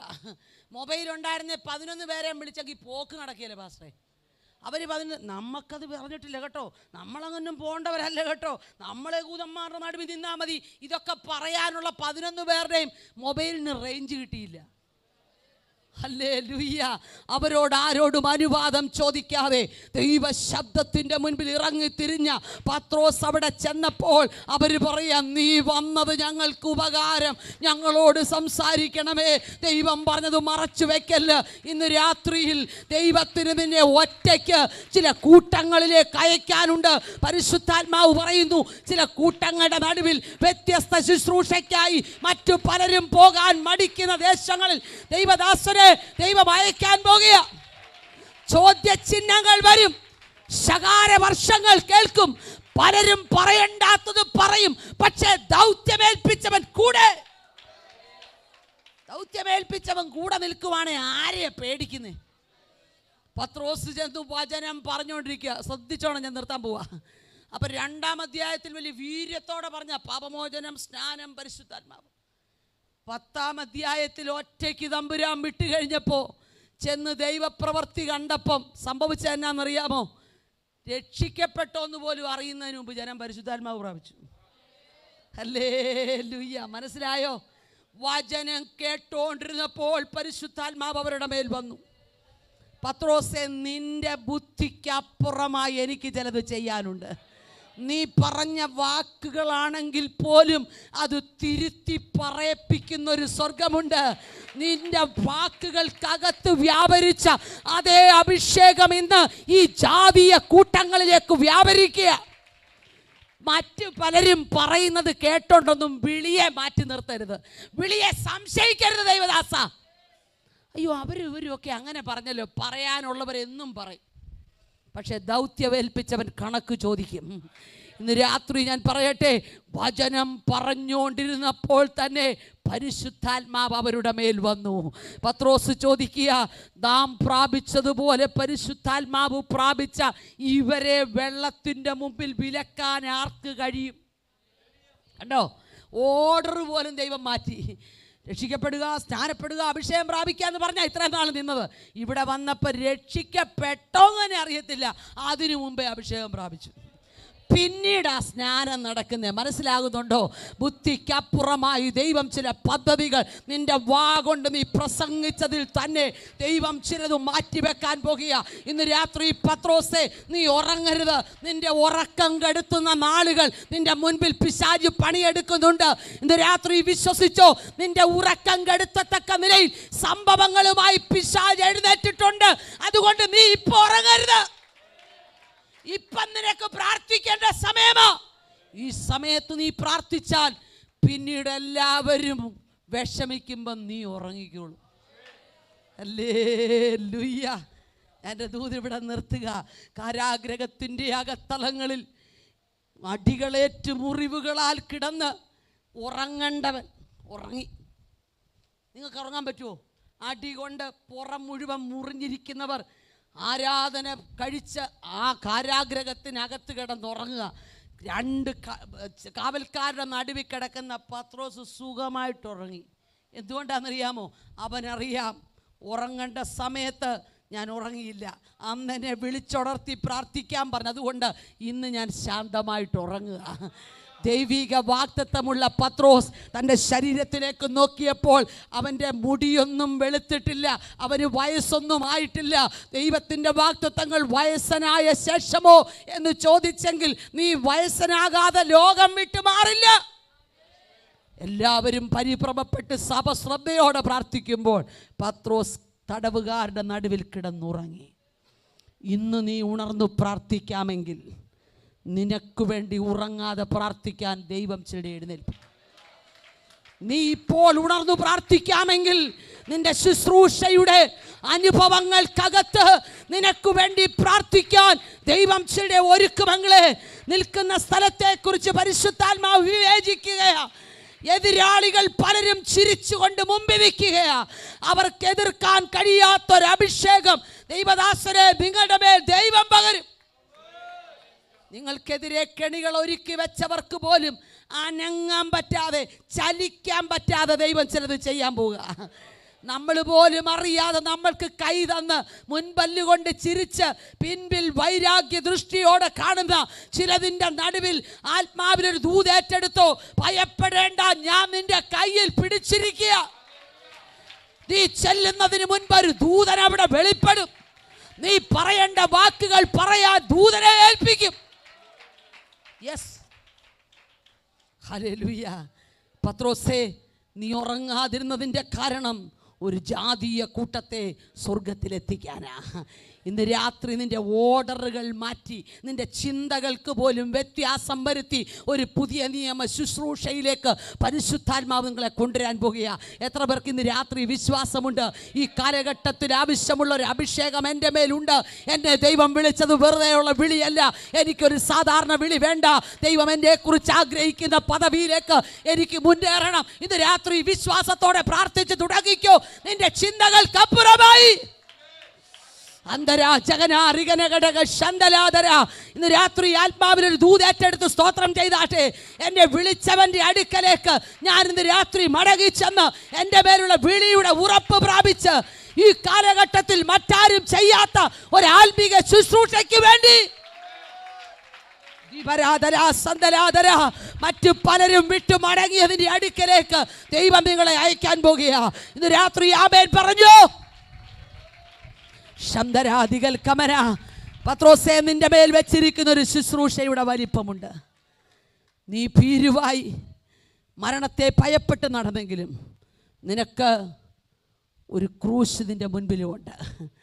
നിന്റെ വിളി തിരിച്ചറിയാൻ പറ്റുന്നുണ്ടോ? തമ്പുരാൻ നിന്നെ വിളിച്ചെങ്കിൽ നിന്നെ എവിടെ കൊണ്ട് എത്തിക്കണമെന്ന് തമ്പുരാൻ അറിയാം. ഈ രാത്രി പരിശുദ്ധാത്മാവ് പറഞ്ഞ ദൂതുകൾ ഒട്ടും വിട്ടുകളയണ്ട. എന്നെ ഈ കാലഘട്ടത്തിൽ വ്യത്യസ്തമായിട്ടൊന്ന് ഉപയോഗിക്കണേ. നമ്മുടെ കണ്ണുകൾ ഒരു നിമിഷം ഒന്ന് അടയ്ക്കാം. കർത്താവേ, ഇന്നലെ വരെ എന്നെ ഉപയോഗിച്ചതുപോലെയല്ല, എനിക്കൊരു വ്യത്യസ്തമായ ശുശ്രൂഷ ആവശ്യമുണ്ട്. എൻ്റെ ശുശ്രൂഷയിൽ അസാധാരണമായ ചില ദൈവപ്രവർത്തികൾ വെളിപ്പെടണം. മറ്റുള്ളവരെ അംഗീകരിക്കുന്നതല്ല എനിക്ക് വിഷയം, സ്വർഗം അംഗീകരിക്കുന്നത് ആ വിഷയം. കൂടെ നിൽക്കുന്നവരെന്തു പറയുന്നു എന്നുള്ളത് വിഷയമല്ല. പക്ഷേ 11 പേരെക്കാൾ വ്യത്യസ്തമായി എന്നെ ഉപയോഗിക്കാൻ തോന്നിയല്ലോ എന്നോർക്കുമ്പോൾ പത്രോസ് ചങ്കുപൊട്ടി കരയുക. ഇന്ന് രാത്രി പ്രിയ ദൈവജനമേ, നിങ്ങൾ വളരെ കഷ്ടം സഹിച്ചായിരിക്കും ഈ രാത്രി ഇവിടെ വന്നത്. നിങ്ങളുടെ കൂട്ടുകാർ പലരും സുഖമായി വിശ്രമിക്കുക. പക്ഷെ നിങ്ങളെ ഇവിടെ കൊണ്ടുവന്നത് നിങ്ങളുടെ മേലുള്ള വിളിയെ കുറിച്ച് ഒന്നുകൂടെ പറയാനാ. നിങ്ങൾ ഒതുങ്ങിപ്പോകേണ്ടവരല്ല, നിങ്ങളെ അടുക്കളയ്ക്കകത്ത് ഒതുക്കേണ്ടവരല്ല. നിങ്ങൾ മുഖാന്തരം ചില വീടുകൾ വിടുവിക്കപ്പെടാൻ, നിങ്ങളുടെ കുടുംബത്തിന്റെ ആദ്യ ഫലമായി ദൈവം നിങ്ങളെ വിളിച്ചത് നിങ്ങളിലൂടെ ഒരു വലിയ കൂട്ടത്തെ ദൈവം കണ്ടുകൊണ്ട് രാത്രി വിശ്വസിച്ചു. ഇപ്പോഴത്തെ സാഹചര്യങ്ങളെ നോക്കി നീ മടുത്തു പോകേണ്ട. നീ ചെല്ലാതെ ചിലർ വിടുവിക്കപ്പെടുകയില്ല. നിന്നെ ഇറക്കി വിട്ടവർ, തള്ളിക്കളഞ്ഞവർ, നീ വരാതെ ഞങ്ങൾ പന്തിക്കിരിക്കില്ലെന്ന് പറയും. അത് നിന്റെ മേലുള്ള ദൈവത്തിന്റെ വിളിയാണ്. ഏതു മേഖലകളിലെല്ലാം നിന്നെ മാറ്റി നിർത്തിയോ അവിടെയെല്ലാം ദൈവം നിന്നെ കൊണ്ടുചെല്ലാൻ പോകുകയാ.